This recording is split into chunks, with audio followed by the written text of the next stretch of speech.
미리 특강이라고 올려놨는데 사실 유서영 원장님이 저한테 처음에 의뢰할 때는 아주 가볍게 재미있게 좀 해달라고 그래서 저도 그렇게 준비했는데 오신 분들 자리 보니까 가벼운 무대 아닌데 어쨌든 제가 준비를 가볍게 해가지고 가볍게 하겠습니다. 오늘 이야기는 하나의 이야기 아니고 여러 꼭지들, 평소에 제가 이제 경주에 살면서 신라 이야기들을 공부하면서 궁금했던 거, 또 넘어가는 거, 또 재밌었던 거, 이 몇 꼭지를 나눠서 말씀을 드리겠습니다. 아니 우리는 그럽니다. 신라가 삼국통일하고 고려가 삼국통일했으면 어땠을까? 저 북만주의 때 우리 땅? 그랬으면 참 좋겠죠. 그럼 거꾸로 이렇게는 생각 안 해보셨습니까? 고려가 삼국통일했으면 우리가 중국 한족이었을까? 중국 변방의 소수민족이었을 것이다. 그렇게 될 가능성은 없었을까? 고구려가 삼국통일했으면 저는 그 100% 그렇게 됐다고 생각합니다. 하여튼 신라의 삼국통일이 위대합니다. 이 작은 나라가 어떻게 삼국통일까지 이뤄낼 수 있었는가? 그 몇 개를 한번 보도록 하겠습니다. 삼국유사에 불교 얘기가 참 많습니다만, 물론 스님이 쓰는 이야기지만은 거기에 보면 이런 이야기가 있습니다. 그 원종헌법 영촉멸실. 원종, 법통왕이 불교를 일으키고 영촉, 이 자본이 순교하다. 아도화상이 19대 물주왕 때 아도화상이 불교를 전하고 그 다음에 이 자본이 순교하고 법통왕이 불교를 홍보하고 그 다음 사람은 어떻게 변했는가? 절들은 하늘의 별처럼 펼쳐지고 법의 당은 높이 세워지고 범종이 매달리고 용산 같은 대덕들이 온 나라의 복전이 되고 그리고 대승법 소승법이 자비로 온 나라의 자비로운 구름이 되고 타방의 보살들이 이 땅에 출현하니 분황사의 진나보살로 원효를 말합니다. 그리고 부석사의 복의 열애요 의상을 말하고 낙산의 관세음보살, 오대산의 무수보살 듭니다. 그리고 계속해서 서역의 명성들이 이 땅에 강림하니 이로 인하여 사만이 통합되어 한 나라가 되고 사해가 한 가족이 되었도다. 덕 있는 이름이 그 천부에 새겨지고 그 다음에 신의 한 자치가 은하수에 그림자를 드리었다. 이 세 분의 믿음이 아니겠는가. 그러니까 삼국유사에서는 불교가 이 땅에 들어오고 그게 홍포됨으로 해서 그 정신적으로 종교적으로 통합되어서 삼국통일을 이루어냈다고 그렇게 말하고 있습니다. 그리고 또 화랑 관련, 삼국통일에 관해서는 화랑의 힘이 참 크죠. 화랑들 관련해서 간단하게 제가 평소에 궁금했던 걸 한번 말씀드리겠습니다. 신라의 젊은이들이 가장 하고 싶은 게 뭐냐? 신라의 젊은이들이 가장 하고 싶은 거 전장터에 나가서 죽는 일이었습니다. 참 의외죠. 신라의 젊은이들이 가장 혐오하고 치욕적으로 생각했던 게 뭐냐? 패배한 전투에서 살아 돌아오는 죽지 않고 살아 돌아오는 그걸 가장 치욕적으로 생각했습니다. 그런데 우리가 잘 아는 이야기는 두 꼭지는 그 중에서 하나의 예를 한번 들어보겠습니다. 그 화랑에 관련된 이야기는 모죽지랑가도 있고 산 기파랑도 있고 그러면 이제 그 죽지랑이나 기파랑을 그 흠모하는 사모하는 그런 노래입니다만은 최근에 아직 뭐 위선 논쟁은 있지만 화랑색이라는 책에 향가가 한수 들어왔죠. 송출전가 그 노래는 이렇습니다. 바람이 분다고 해도 네 맘에서 불지 말고 물결이 친다고 해도 네 맘에서 치지 말고 빨리빨리 돌아오라 다시 만나 안고 보고 아 님이여 작은 손을 참아 물리려뇨. 이것은 사당함이 나이 사당함의 나이 16살 되었을 때 가야와의 전투에 대가와의 전투에 나가면서 축적하려고 하니까 진흥왕이 그 나이가 어리다고 못 나가게 했습니다. 그때 사당함은 미실이라는 아가씨와 아주 열렬한 연애를 하고 있을 때인데 그때 전장터에 나가는 사당함의 손을 잡고 미실이 손을 잡고 참아보지 못하면서 부른 노래입니다. 그런데 신라의 젊은이였던 사당함은 그 왕의 명을 거역하고 5,000명의 남도를 데리고 대가야의 전투에 나가서 그 먼저 성벽에 올라서 깃발을 꽂아서 그 전투를 대성공해서 가야가 멸망하게 대가야가 멸망하게 되죠. 그런데 신라의 젊은이들 사랑스러운 여인이 손잡고 못 가도록 해도 전장터에 나가서 공을 세우는 것이 더 참 하고 싶은 일이었다. 막 그렇게 볼 수 있겠고 이 다른 예를 또 하나 들어보겠습니다. 우리가 잘 아는 이야기인데, 그 660년 백제를 멸하기 위해서 김유신이 5만의 대군을 이끌고 황산벌에 가서 5,000명의 계백 장군의 결사대에 맡겨서 진군을 하지 못했습니다. 거기서 작은 전투 4번 하는데 신라가 다쳤습니다. 그래서 신라 군사들이 사기가 꺾여서 어찌 하지를 못하고 있을 때, 그때 김유신이 옆으로 휙 보면서 자기 동생 김흠춘에게 눈짓을 주니, 김흠춘이 자기 형의 그 의도를 알아듣고는 자기 아들 방구를 부릅니다. 방구의 나이 20살이에요. 방구를 불러서 뭐라고 그러냐, 신하된 도리로서는 충성이 제일이고 자식된 도리로서는 효도가 제일이다. 네가 오늘 그 두 가지를 다 이룰 수 있겠다, 할 수 있겠는가 하고 아들 보고 나가서 죽으라는 얘기예요. 그러니까 방구는 예 알겠습니다 하고 창을 비껴들고 말을 타고 적진에 들어가 용감하게 싸우다가 전사합니다. 그런데 그걸 보던 또 품일 장군, 김품일 장군이, 요거는 우리가 잘 아는 이야기보다는 그 끝 이야기는 여러분들이 잘 몰라요. 삼국사기에 나오는데. 근데 김품일 장군이 자기 아들 관창, 15살 되는 관창을 불러서는 네가 모범 한번 보여봐라. 또 15살에서 자식 보고 죽는 얘기죠. 그러니까 관창이 또 창을 비껴들고 나가서 용감히 싸우다가 나이가 어려서 힘에 부득이가지고 포로가 되어서 계백장군한테 가니까 계백장군이 투구를 꺾어보면서 너무나 어리니까 감탄을 합니다. 신라에는 이 나이 어린 소년도 이렇게 용감하게 싸우는데 하면서 감탄하면서 그 용기가 가상으로 사이를 보내주죠. 요거는 우리가 잘 아는 얘기인데, 돌아와서 물 한 바가지, 찬물 한 바가지 마시고 또 말을 타고 적진에 들어갔다 싸우다가 또 포로가 되어가니까 계백장군이 그때는 목을 매서 바다장에 달아서 돌려보냅니다. 근데 그걸 보면 이 이야기는 잘 알려지지 않는데, 그 목이 말라성에 매달려 목을 보고 피같이 터지는 목을 보고 그 품일장, 아버지 품일장군이 소매로 얼굴을 닦으면서 내 아들의 눈빛과 얼굴이 아직 살아있는 것 같구나. 나라를 위해서 죽을 수 있다니 참으로 다행이다. 이런 나라가 신라였습니다. 신라의 귀족들은 위기가 닥치고 전쟁이 나면 이렇게 잔인하게, 어쩌면 잔인하죠. 자식들 먼저 죽여버리니까. 그러니 그 황산벌 전투에서는 그걸 바라보던 5만의 군사가 그 사기가 올라서 일치에 계백장군의 5천 결사대를 물리칠 수 있었습니다. 신라의 그 젊은이들은 뭐 이렇게 싸웠다. 그리고 한 가지 더 보면은 신라가 가장 번성하던 시기가 35대 경덕왕이죠. 지금 경주에 남아있는 최고의 글작품들은 경덕왕 시대 그 전후에 남았던 문화유산들입니다.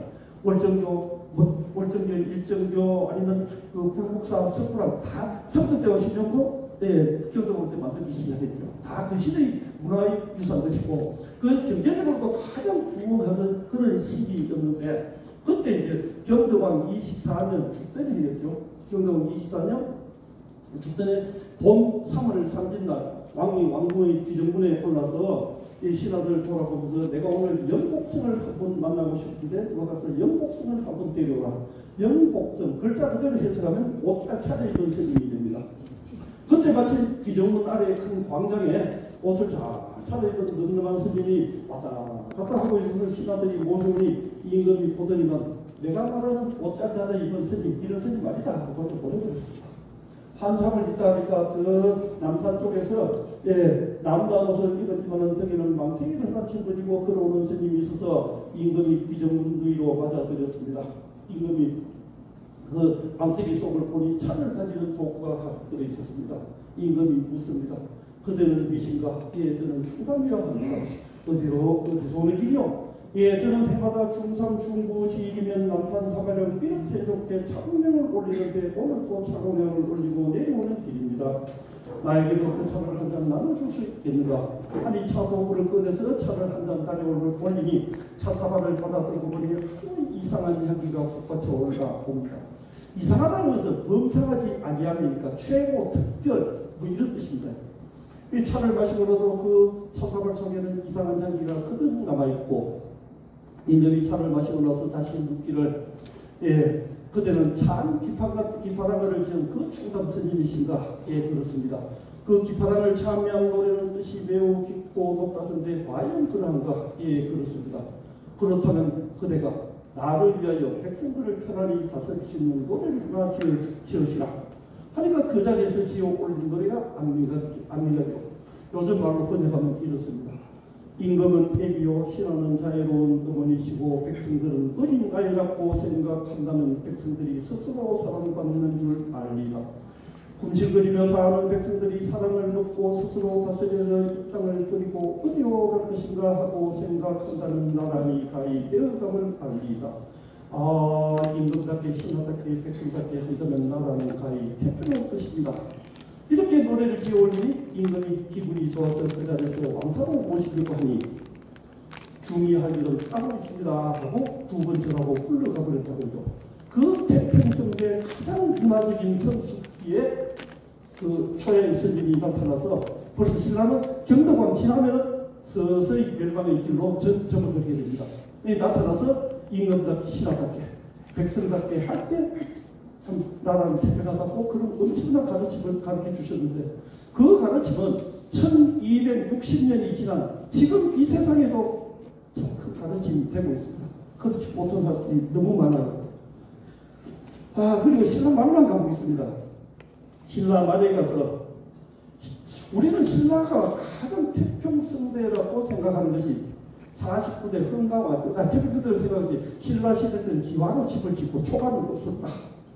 뭐 이런 이야기가 가장 이제 많이 그 신라 태평성대를 대표하는 말인데 그러면 우리는 그 태평성대가 신라 통일 260년간 과연 다 그랬을까? 그건 좀 착각입니다. 제가 한번 따져봤습니다. 이때 언제냐? 삼국사기에 나옵니다.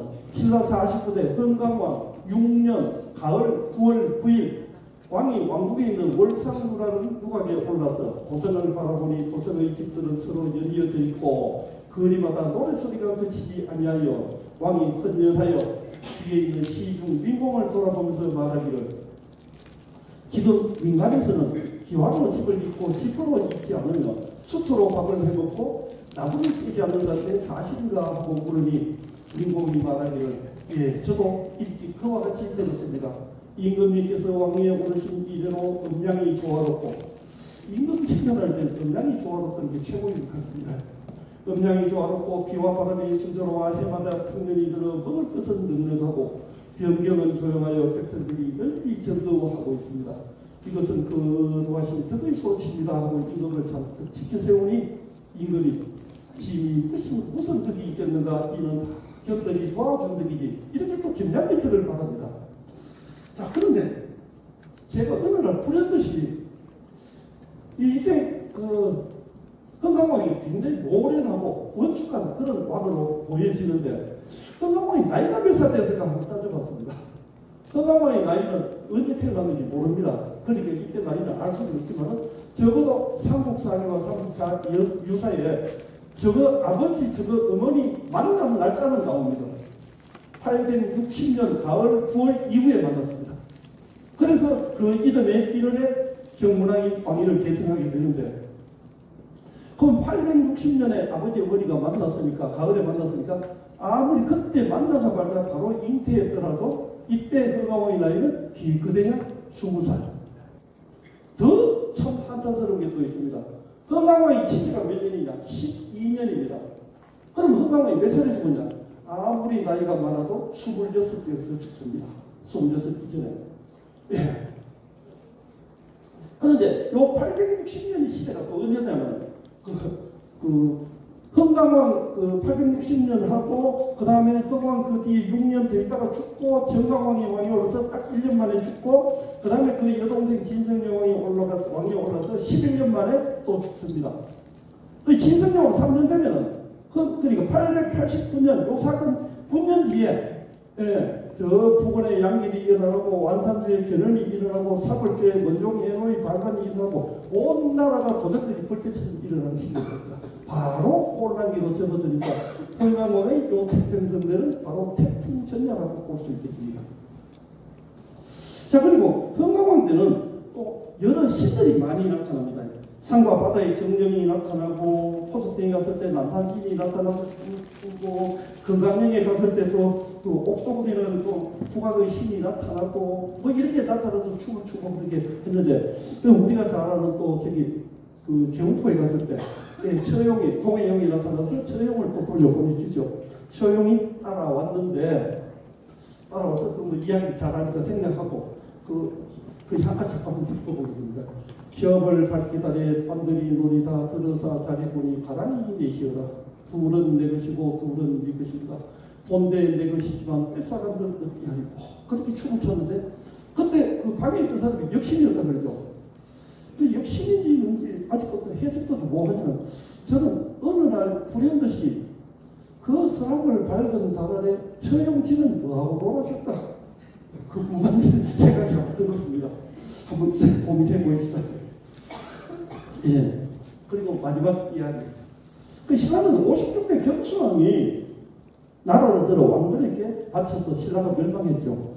근데 대개 보면은 나라를 멸망시켰던 왕, 그러니까 고구려의 고장왕이나 뭐 아니면 백제의 의상왕이나 다 욕을 얻어먹고 있는데 경춘왕은 왜 성인으로 받들어질까? 저 참 누가 가르쳐 주는 것도 없고 참 젊을 때 궁금했습니다. 어떻게 나라 망하게 하는 왕이 성인인가? 근데 그 삼국유사, 사기에 있다가 제가 발견했습니다. 마지막에 마이테레와 아주 신나게 토론을 하다가 경춘왕이 마지막에 이른다. 나는 차마 무고할 백성들을 간내 조지하지 못하겠노라. 그러니까 허물 없는 백성들의 간과 머리를, 뇌를 땅바닥에 치하도록 하는 그런 고통을 주지는 못하겠노라. 예. 그러면서 나라를 들어 항복을 했죠. 항복을 하고 백성들은 편하게 살게 해줬고, 그리고 더더욱더 재밌는 게 하나 있었습니다. 경춘왕은 고려에 가서 고려 태조 왕건의 부마가 되어서 살았는데 몇 년 살았는지 여러분 한번 생각해 봤습니까? 경춘왕도 몇 년에 태어났는지 모르기 때문에 몇 살에 죽었는지도 알 수 없습니다. 신라에서 왕을 7년하고 고려 태조 왕건의 사위가 되어서 43년을 더 살았습니다. 천수를 다 누리고 있었어요. 예, 제가 뭐 평소에 궁금했던 거, 재밌었던 거 간략하게 줄여서 요만큼 하겠습니다. 오늘 즐거운 밤 되시기 바랍니다. 고맙습니다.